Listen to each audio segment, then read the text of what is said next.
Paul Catalina, Garrett Ross, who you'll hear kind of disembodied today. A little bit. Again, if you're wondering what all this stuff is on the desk, this is from Victory Tailgate.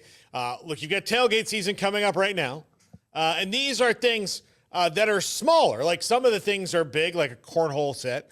But if you want a smaller, more compact thing that you can put in, like this tic-tac-toe here, you play on the table.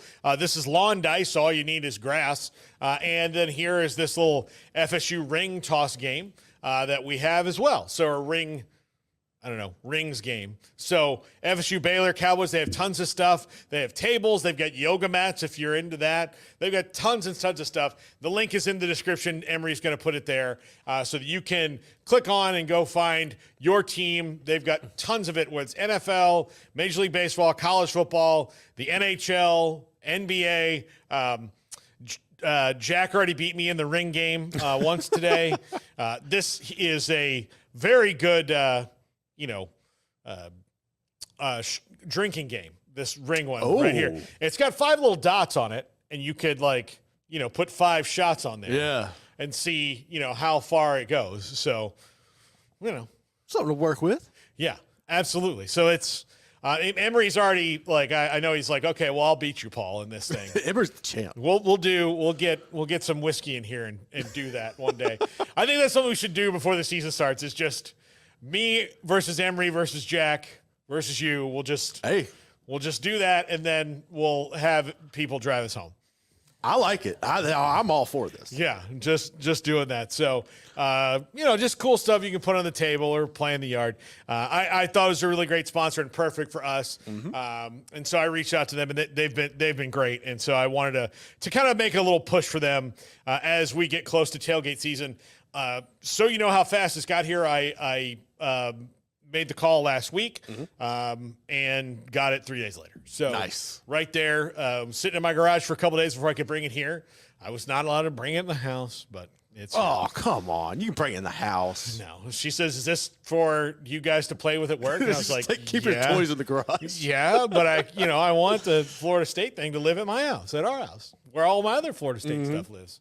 Except for that helmet over there. It's over yonder. It's over there. So, anyway, Garrett, NFL preseason. Let's talk about Jayden Daniels. Are you the preseason is not something you can judge on? Correct. Except for the fact that, okay, well, it looks like he's comfortable. He and Caleb Williams, above any of the other quarterbacks, really need to start right away based on what their situations are in those places, or pretty close to right away. Caleb Williams looked good too. But Jayden Daniels, this is kind of, feels like you're hoping it's not a mirage, that you're walking out of the desert into the oasis. You're really not. I know I got excited when I got up Saturday morning and got on social media, and I saw Jayden Daniels rolling up in the Doug Williams throwback, and I'm just thinking Eddie Robinson, Grambling, Louisiana, the Super Bowl, Doug didn't get his dues, Jayden going in.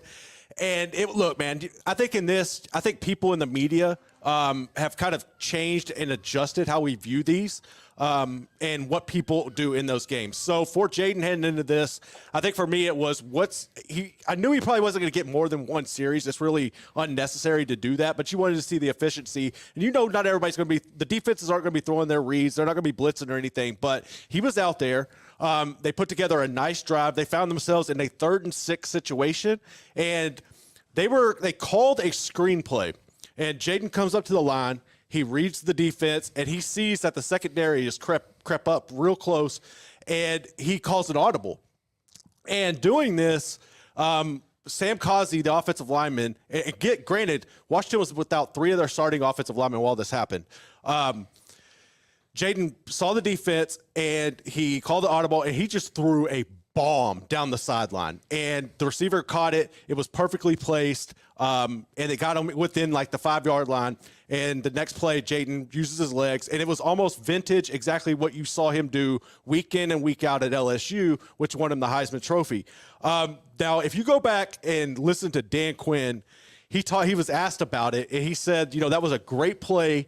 But at the same time, it felt he referred to Top Gun and Maverick asking for forgiveness and not for permission to do it. And it's one of those things where that is cool and his response is cool, but if he doesn't connect on that throw or something happens, it is a totally different dynamic. So it was one of those where everything fell into place. It was cool to see. I was happy to see Jayden have success, but at the same time, you got to be realistic. You understand it's one drive. It's everybody's throwing vanilla stuff out there, but it was cool to see. And it gave hope. It gave hope because you haven't had anything exciting in Washington in, God, dude, 25 years. By the way, I'm going to throw out some names that we're familiar with that are young players or rookies. Ben Sinnott, 3 catches in that game.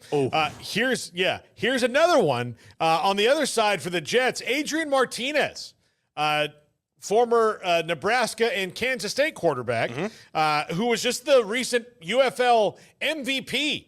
He played in that game and was pretty efficient at 6 to 10 passing. So there's something to look at. Now, the other buzz about the big quarterback year coming out was J.J. McCarthy in Minnesota was throwing dimes. And I think J.J. McCarthy is going to have the second biggest chip on his shoulder after Michael Penix Jr. because a lot of people were like, oh, well, he shouldn't have been drafted that high or whatever. The Falcons probably shouldn't have drafted Michael Penix with the investment they have in Kirk Cousins.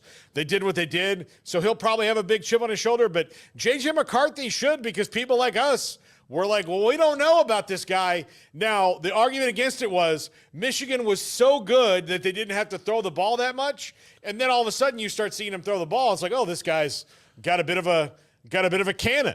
Well, I think for him, he wasn't asked because they were so efficient. They were so good at the running back room. You could rotate Edwards. You could have Corum out there as well. But when he was asked to throw, if you go back and look, him and Roman Wilson had a great connection. Like they came up with multiple big plays throughout the season. It just wasn't something they were asked to do on a consistent basis. So that was one I was really intrigued with because I wanted to see because this is going to be.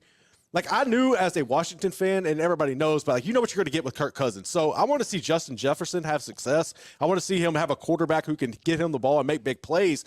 And watching what J.J. McCarthy was able to do in the limited amount of time out there, it gave me confidence. I think that J.J. can be in position to put the ball within, like, even if you get it with like a 3-yard radius, Justin Jefferson's going to make the catch. But I thought it was cool. If you go back and watch, J.J. McCarthy had this one highlight where he threw a bomb.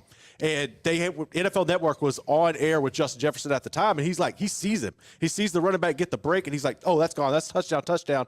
And he's all getting hyped. But it was cool, man. I think J.J. McCarthy showed what he's able to do. He's able to make the reads. Like I said, it's a small sample size. And you're right about Caleb Williams. Like, the hype train is already out of control with him. I was listening to the radio coming into work, and that's all the big talking heads was talking about was Caleb Williams and again, all of that. He's in Chicago, which is one of the best sports markets, so everything that he does. It's going to be amplified. It's going to be really, really amplified with him. Now, before I get to the Cowboys and their ongoing Trey Lance experiment. How'd you feel about how that ended? I mean, look, I'll take the good with the bad. They picked off Stetson Bennett 4 times. You know. The Rams have a backup quarterback issue because Jimmy Garoppolo, who's always going to be the backup, is suspended for PEDs for a few games. Mm-hmm. So they have a backup quarterback issue right now, at least in the short term. But I'm going to tell you, and look, it's no secret that they've been one of the consistently best teams at building a roster the last decade. But the Eagles, when you want to get excited about rookies who may contribute, my beloved, one of my many sons, Johnny Wilson. Mm-hmm. He only had 1 catch for 7 yards, but apparently he's going to be the third receiver. Right. Anaya Smith played. He's going to play for them. And Will Shipley from Clemson played, and he's going to play for them. That is taking an offense that's already good, adding Saquon Barkley, and then rookies who are dynamic athletically, and then going to figure it out along the way with them. The Eagles, to me, are the Super Bowl favorite from the NFC right now, even over the 49ers, because whatever their issues, it appears that they've fixed them, at least roster-wise, and they did so well through the draft. So I would not sneeze at the Eagles and what they're going to be able to do this year at all. And when you think about, they already have Kenny Gainwell, they have Will Shipley, they have Anaya Smith. That new kickoff rule, once people figure it out, which was a disaster to watch this week, but once people figure it out, The Chiefs even did, I can't wait to talk about it with Smokey. They did what I called the Liberty Hill, because we did a game of China Spring and Liberty Hill, and on the kickoff, the opening kickoff of the game, China Spring kicked the ball off. It went to about between the 1.5 and 2 yard line. The kid from Liberty Hill picked it up, took 2 gigantic steps backwards, and kneeled it in the end zone. And it was 2-0. Why would he do that? I think his coach told him not to return it. And instead of fair catching it, he just, because it hit the ground in front of him and rolled a little bit, but he took 2 steps back, and it was 2-0, and then they're kicking off to China Spring. And so the opening kickoff is now for Liberty Hill, a team that it's total ball control. Yes. Like, that's what they do. It's total ball control. It's like watching offense. Army or Navy. Yeah. They're now, like, if they give up a touchdown, they're down 2 scores until China Spring makes a mistake. And this was not like the classic powerful Liberty Hill team. They were just kind of okay. And but the Chiefs did that thing. Mecole Hardman did it. He got the ball at the 1 yard line and then went backwards and took a knee, and that's a safety. Yeah. And he didn't understand the fair catch. Like, you have to you can't fair catch, or you can, but then it's got to land in the zone. There's some complicated rules to it. Our friend Kyle Yeomans did a video on Instagram. I'm going to try to get him to send us so that we can play it and explain the new kickoff rules. And it was very well done. So, which that's what our buddy does. And because he likes I was watching the Cowboys game just to watch Kyle for the most part. Yeah. Yeah, actually, I'm going to start the text to him right now in the break. But yeah, that was what I took away from the preseason. There's a lot of like young rookie linebackers and guys I thought were really impressive. If you want me to like run somebody down for you, I'm happy to do it, because this is what I do in the preseason. I try to find, what meaningful stats are and meaningful reps are, because you will hear, and I've done this for years at the Cowboys, there's going to be a guy who's like, oh my God, this guy's fantastic. And then they cut down to 53 and it's like, well, he was fantastic against all the other guys who weren't going to make the team. Yeah. So he's the best guy in the NFL who's not going to be on a team. So one person I do have questions on, if the hype coming out of the weekend matched, and I didn't get to see this game. I don't know if you did either, but the Saints with Spencer Rattler, because I've never really understood the hype. Like, coming out of high school, you knew Spencer Rattler was really talented. I mean, even going back to the shows on whatever that was, Netflix or whatever. But he never really developed properly. And I thought it was interesting, like, watching him with Lincoln Riley. I know the Caleb Williams the timing kind of didn't work out there. And then he goes on to South Carolina, and man, he was good, but he got thrown into the game over the weekend, and all indications were that he balled out, looked really good.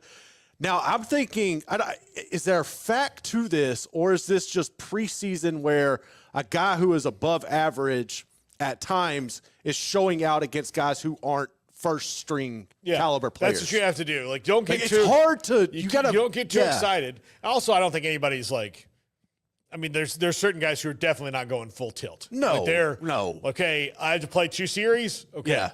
There we go. But it's hard. That's what's hard, like in those scenarios, to break down like the realistic, what he was able to do versus the competition and everything out of that. Yeah, absolutely. So, I agree. All right, when we let's come back and wrap it up, Garrett, with I'd like to tell this story about Rodney Hill, who's now at Arkansas, and he's taken a bit of a journey through maybe transferring to Florida A&M and Miami and then not getting it all right.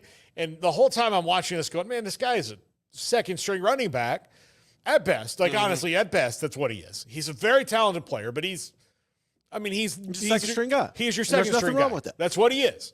Really, really athletically gifted and can do some things, but he didn't really want to leave, but he got some bad advice. And we're going to wrap it up talking about some bad agents. This is 365 Sports.